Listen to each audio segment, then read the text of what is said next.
My name is Paul Gallo. I'm a local business owner and third-generation Rutlander.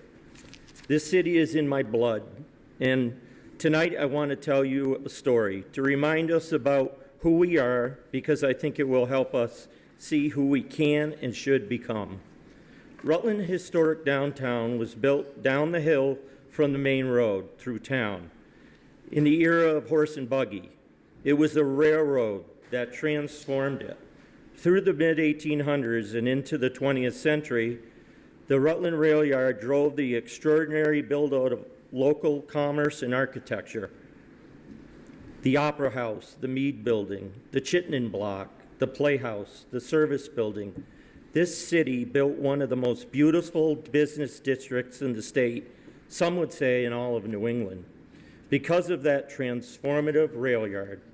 At the heart of it was something really remarkable, a several hundred-foot canopied boardwalk and an 1800s brick-built train station along Evelyn Street and Merchants Row, a promenade where people stepped off the train, walked into a vibrant, beautiful living city. These structures alone could have been landmarks for downtown Rutland today. In 1953, the passenger train stopped running. By 66, the rail yard, that magnificent train station, and promenade were gone, demolished to make way for the downtown shopping plaza. An uninspired, underutilized parking deck followed, built with a 15 to 20-year shelf life. We traded an architectural landmark for a parking lot. But here's what I love about the city. Rutland doesn't accept mediocrity, nor does Rutland accept ordinary. Every generation or so, something shifts, and we find our way forward again. In the last 30 years alone, the Paramount Theater was restored as a performing arts anchor. The Richardson Building is currently being renovated. The Jeffords train station, a new centrally located parking deck, and a transit center were built. Wonderful Kids Museum became a family destination. The best year-round farmers market in Vermont thrives downtown. Friday Night Live and other events bring life back to our streets. And now a hotel project, a once-in-a-generation investment, is at the cusp of moving forward. Downtown Rutland has been building momentum for years. These milestones didn't happen by accident. They happened because people in this city had the aspirations and the courage to invest in a vision, even when it felt too ambitious, even when it was easier to do nothing but sulk. We are at one of those moments again, right now. The Walmart space, the site of the old rail yard, the ground where that boardwalk and iconic train station once stood, is about to be decided. We can fill it with an updated strip mall, one that is still last century, or we can take the next step forward in transformation that has been building for 30 years. I'm not here to give you the data tonight. My colleague Joan Gamble will do that. What I want to leave you with is this. The people who built this downtown didn't play it safe. They built something beautiful because Rutland deserved it. They believed in Rutland. We still deserve it, and this is our moment to prove it. Thank you. Thank you, Paul. Joan, you want to add to that? Or? Yes. Okay. Yeah, please. And again, Joan Gamble for the record.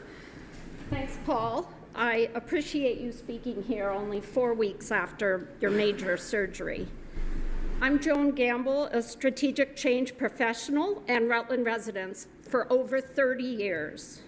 We're here tonight because there is a once-in-a-generation opportunity that we'd like to discuss with the Community and Economic Development Committee, where there can be a full examination of the economics, all pieces of it, and a genuine community conversation. When we heard Walmart was leaving, the instinct was immediate. Find a new retailer, fill the space. That instinct is understandable. We're here because there is an alternate path that deserves a harder look. A group of residents and business leaders, including about 9 of us that are here tonight, spent 10 months in 2025 developing a mixed-use vision for the Plaza property. Housing on upper floors, retail, restaurant, and entertainment below. Nationally, 70 to 80% of new net households are singles and couples actively seeking exactly this, a walkable, vibrant, mixed-use downtown. Rutland can compete for these residents.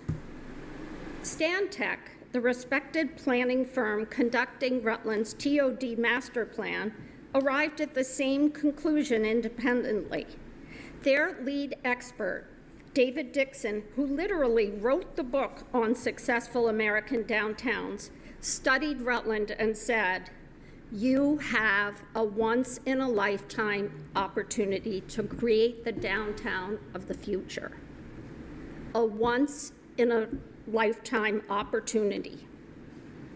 Here's what this opportunity meets concretely.